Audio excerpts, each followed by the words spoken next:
Hi guys, hope you've been well. Welcome back to my channel, Being Money Smart. My name is Faith and I welcome you to yet another episode on this channel. So today I decided I'll be talking about something that I've seen so many people discussing over the last 2 days after the CS Amina Mohammed said that she is going to get into collaboration with employers and police to make sure that anyone who was a beneficiary of HELB pays back their money. So if this is the kind of content that you enjoy watching, then I'd advise that you stick around, get ready, and be ready to share your feedback as well. Alright, so in this particular video, I am going to show you guys or explain how I was able to be a beneficiary, number one, be a beneficiary of HELB, and two, be able to pay back the loan that was advanced to me. I am lucky enough that I've been able to clear my loan, and I have my clearance certificate from HELB, which I've been trying to look for so that I show you guys, but I've not been able to find it. I can't really remember where I placed it. So just to give you a background on my story, I got admitted to uni JKUAT through JAB in 2010. And I was lucky enough that the course I had selected was being offered at Taita Taveta campus only for regular students, and somehow there were a few regular students that were being posted at the main branch, which is in Juja. So lucky enough, I was able to go to the Juja branch. Now what this meant is that I had to have my classes with self-sponsored students. So that meant that the course had to be 3 years instead of the normal 4 years. However, I was still paying the same rate that JAB students were paying. So I was being government sponsored, but studying with self-sponsored students. So when I got my HELB, the first advance was in 2010. That means that I was in school in 2010, 2011, and 2012. That is when I did my classes. Then there was a bit of 2013 where I had to do the project, a few months where I had to do the project. But really, my classes were only for 3 years. So I was given HELB in 2010, 2011, and 2012. For the 4th year, which was 2013, I opted not to get that money because I had finished my classes. Had I received the money, I would have just spent it on other things and not the fees, which is what HELB is meant for. So that is one of the disclaimers in this video, So don't go around saying that, I don't know, it's a special case or I was lucky enough. I do acknowledge that I was lucky enough, and my case is a bit different from those guys who had to go through the 4-year process, or 6 years if you're doing architecture, or 6 years if you're doing medicine. So once I cleared uni, now this is the important part. In 2012, I received my last disbursement. In 2013, I had to go to HELB offices and let them know that I did not want to get the last disbursement because, as I explained earlier, had I got that money, I would have used it for something else than the intended purpose. So 2013, I did not receive any money. Now, for calculation purposes, or for those people who would want to, look at this from a mathematical point of view, I was getting 45,000 the whole year. So during my 3-year period, I got 135,000 Kenya shillings.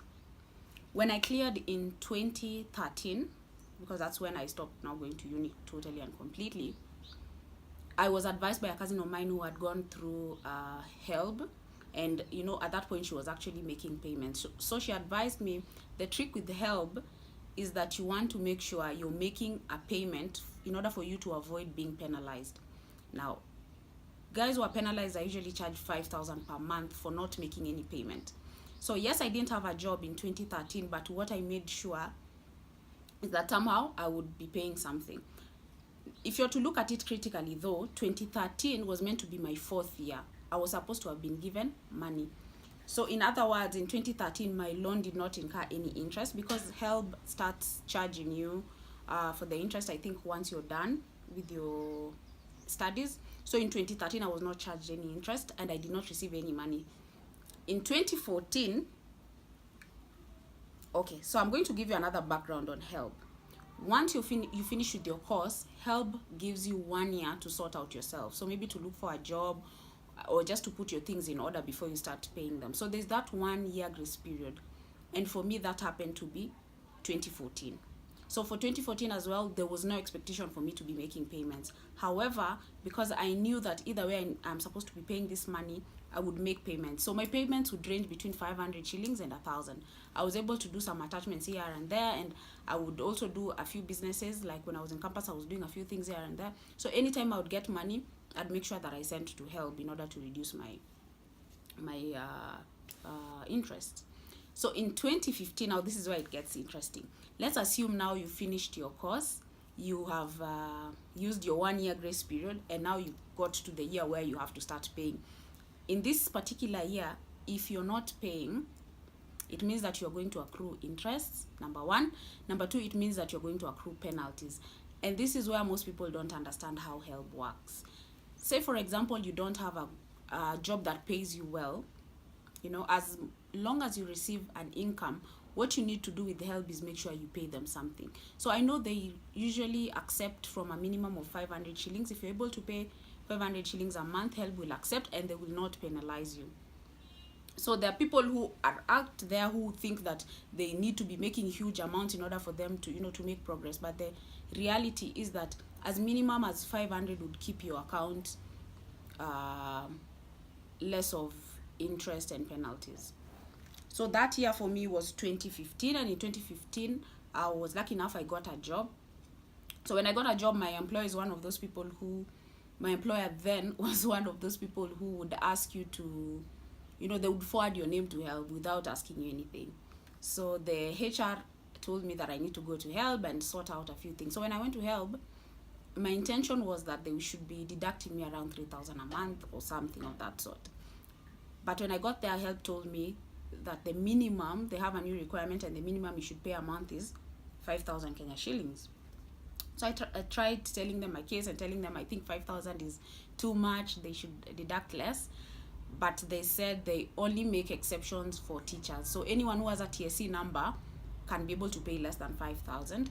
And other people, especially in the private sector, they just want you to pay 5,000 a month. So by default, I had to start paying that 5,000 a month. That was in 2015. So I paid that 5,000 through 2015, and in 2016, I was able to increase the amounts. Please note that these amounts vary. So 5,000 was the minimum I had to pay. But anytime I had anything extra, I would of course increase, because at the end of the day, I knew that I had to clear the loan. So this would be one of my tips as you go through this journey. Number one, you need to note that the most important thing is that you have to pay back your HELB loan. You received that loan and it was able to help you at that point in your life. So it's only fair that you pay it back for someone else to be able to use that money. So that's the first step. Only apply HELB if you know you actually need it, number one. And number two, you will be able to pay it back and you appreciate its importance. There are people who take HELB and just use the money to have fun. Well, I won't really blame them, because at that point, you think that you're going to get a job once you're done. So really, whatever it is that you use the money for, is not of importance. But once you get out here and you have responsibilities, it's when you look back in retrospect and be like, had I known, I wouldn't have taken this loan, or had I known, I would have used it in a much better way. So only take the loan because you really need it, and take it because you have to pay it back. There are people who are trying to beat the system by saying that they won't pay back, yet they actually have jobs. And I really think this is unfair. If you have a job and you're able to make payments, I only think it's right for you to make payments so that other people benefit. I know of two, friends of mine or family friends who have gone to uni, but they've not been able to be given, HELB, because I don't think HELB have enough money to disburse to every student out there. And if you're to look at my circumstance and look at theirs, they are actually in a worse off state, but they're not able to get this money because there's no money. So if you have a job out there, I think it's only right for you to sit down and, ask yourself, did HELB help you at that point? And if the answer is yes, please do pay back the money. So 2015, I paid. 2016, I paid. And 2017, at some point, okay, one thing that I forgot to say is that I used to go to the HELB site. At some point, the online platform was actually working. So you would go online, put your details, your ID number, log into the system and check your balance. Then at some point in 2017, I think Jan or Feb, the system sort of stopped working. Every time you'd go online, it would tell you it's under maintenance. So for like 3 months, I kept getting that same response. Now, the good thing of constantly checking is that you know what your balance is. So I think around March, I decided to call HELB, and I asked them, okay, guys, how much is my balance? And when they told me my balance, it was slightly more than what I knew it was. And by slightly more is like 3 extra months or something. So that is significant. So at that point in March, I told myself, you know what? These guys, with this system of theirs, what they're going to do is they're going to mess you. So in my mind, I had to put strategies in place and tell myself I need to clear HELB as soon as possible. So by July 2017, I made sure that I cleared my HELB loan. Now, the last payment that I made for HELB was a lump sum. What I did is I went to their offices at Anniversary Towers, and I asked them for my statement. Once they gave me my statement, I tried talking to, the person who was serving me and telling them, by Jan, when your system was working, my balance was this much, and now it's this much.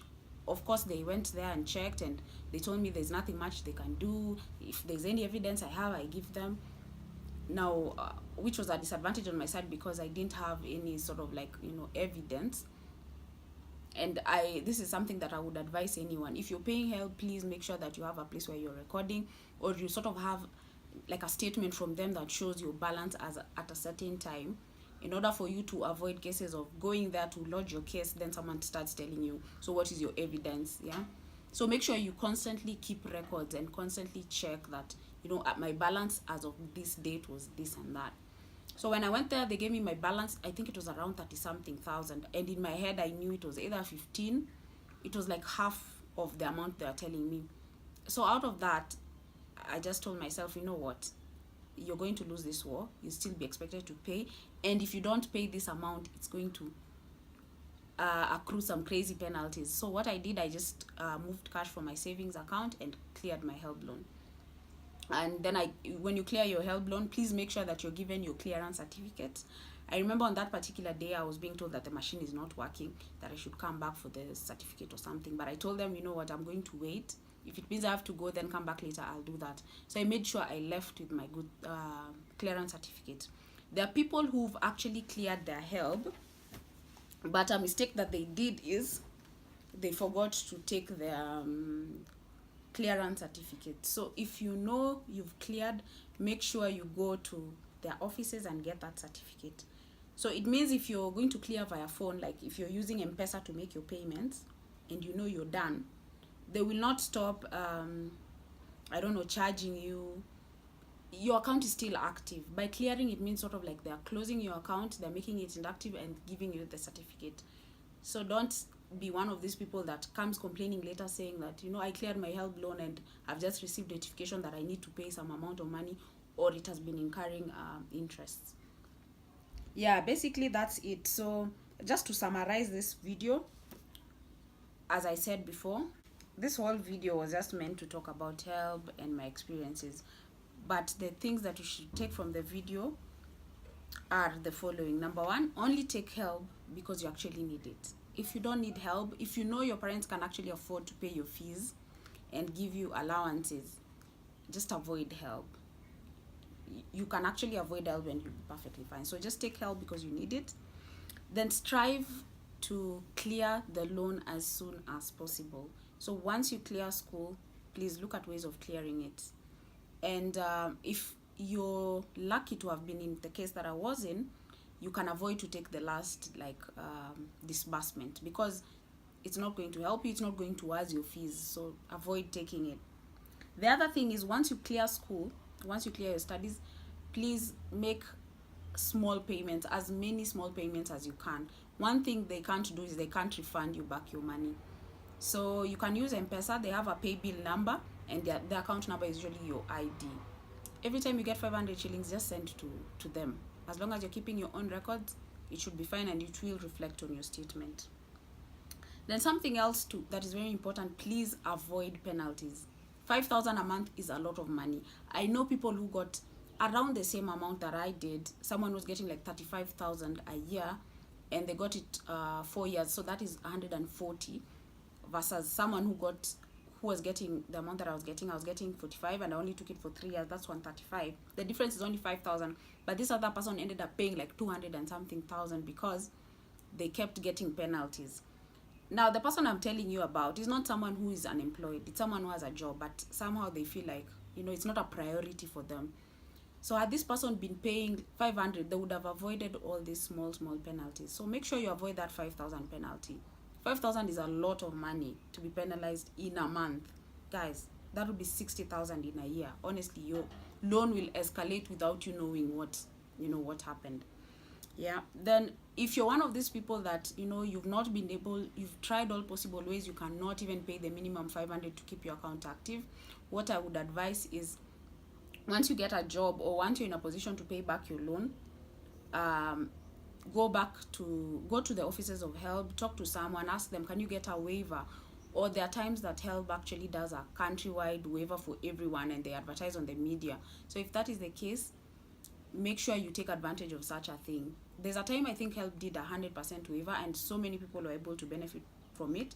But of late, I've been seeing they're not doing 100,000 because they know there are people who are just waiting for the waiver. So to discourage people from doing that, what is happening of late is they will do a smaller percentage in terms of a waiver. So if you're one of these people that usually waits for a waiver thinking that it's going to be the same thing as your initial, loan, you need to realize that even if they're to give you a 80% waiver, that 20% is an extra cost you're incurring, which ideally you shouldn't have. So pay that 500 shillings, or just, pay more than. If you have a job, just strive to clear your HELB loan. The other thing that you should make sure you do is, after you've cleared your loan, ensure you get your clearance certificate. Guys, this thing is so important. There are people who've cleared their loans and have not gone to get the certificate. It will be an issue when they go back to get their certificates, and they will start claiming that, I cleared this loan. But HELB will be like, okay, had you cleared, would have been given a clearance certificate, and your account would sort of not be active. But if you pay and you leave something like maybe say 100 shillings in your account, according to you, you think, okay, 100 is nothing, I've literally cleared my loan. That 100 will start, number one, attracting interest. Number two, since you're not making payment, you will still get that 5,000 penalty. So it might be 100 today, next month it's 5,100, the next month it's 10,200, I don't know. Within a year, it's like you've been given another help, some more. It's like it's a whole new loan altogether. So make sure you get your clearance certificate. And my final advice, especially to guys who are in campus, I know probably you don't want to listen to this, you think I don't know what I'm talking about, but when you get your HELB loan, please use it for the right purpose. One of the things that I used to do was, like, if I was to get my loan, since I had an allowance from home, so I'd make sure that my loan, the amount that I'm given in my account, okay, there are two amounts. The government usually makes a payment of 8,000. I really can't remember, but there's an amount that goes directly to the school. Then the rest of the money goes to your account. So for me, I'd simply go and ask, okay, how much is my fee for this year? Because I know I have pocket money for like this month. Then let me just make payment for the whole year if I can.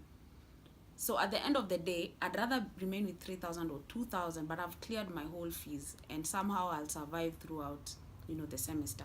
I'll get money from home. I'll get, people are able to survive somehow. But if you get your money and you decide, okay, HELB is going to be for paying rent, HELB is going to be for dressing up, for going out with my friends, you'll have issues.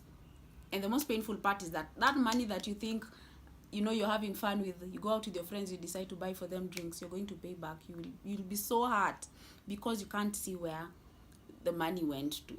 Especially once you're out here and you're looking for a job and you can't find one, and someone is out there talking about they will, collaborate with police and your employers to make sure that all of you guys pay back your money. Trust me, you don't want to be one of those. Use it for the right purpose. Of course, there's an amount that you will set aside to have fun, because that is normal. But let majority of your help actually go towards your education. Yeah, basically that's it for today's video. Just give me your feedback and let me know, how are you able to clear your loan? If you have, if you haven't, why haven't you been able to? Especially if you actually have a job. For people who are jobless, then I sort of understand the predicament they're in. But for someone who's actually in a job, let me know why you're not able to clear your loan, or why you're not even able to pay the minimum amount of money. Or do you actually think that HELB is just a loan, and somehow someone will decide, you know what, you don't have to pay for it and nothing is going to happen to you? So yeah, basically that's it. Thank you so much for watching. Share this video with your friends. Make sure you subscribe. Please click on the red button below and subscribe to my channel. I usually post, you know, important videos on this channel, and most of them just around money. And thank you so much. Have yourselves a lovely weekend. Bye.